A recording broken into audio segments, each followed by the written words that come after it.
Okay, so let's take a look at this theorem. Measure of an inscribed angle theorem.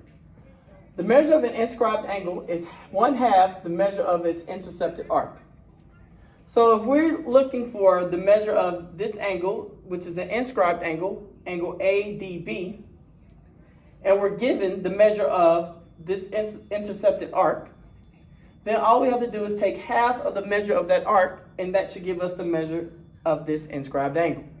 Hence the formula, the measure of angle ADB is equal to 1/2 the measure of arc AB. So here's our example. So it tells us to find the measure of angle T, which is here, and then find the measure of arc QR. So the first question, to find the measure of angle T. So angle T is an inscribed angle which intercepts this arc 48 degrees, RS. Since the measure of measure of arc RS is 48 degrees, that means it's intercepted, the arc that it subtends, the angle that it subtends is going to be half of that measurement. So 48 divided by 2 gives us 24 degrees. Now to find the measure of arc QR. So notice that arc QR doesn't have an angle that intercepts it. However, we do know that RT is a diameter because it goes through the center of the circle.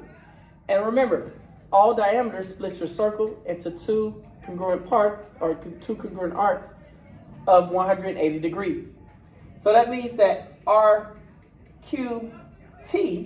is 180 degrees. And we see that QR is a part of that 180 degrees.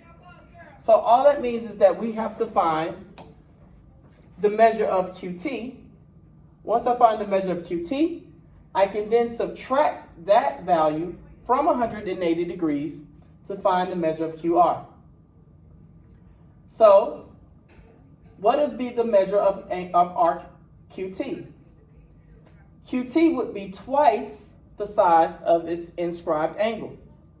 The inscribed angle here is 50 degrees. And again, since I know that the angle is half the measure of the arc, this angle would be half the measure of this arc. So since this should be half, that means this would be twice the size of the angle, which means the measure of arc QT should be 100 degrees. Since that's 100 degrees, all I have to do is now subtract the 100 degrees from the 180 to give me QR. So 100 degrees from 180 gives me 80 degrees. So the measure of arc QR equals 80 degrees.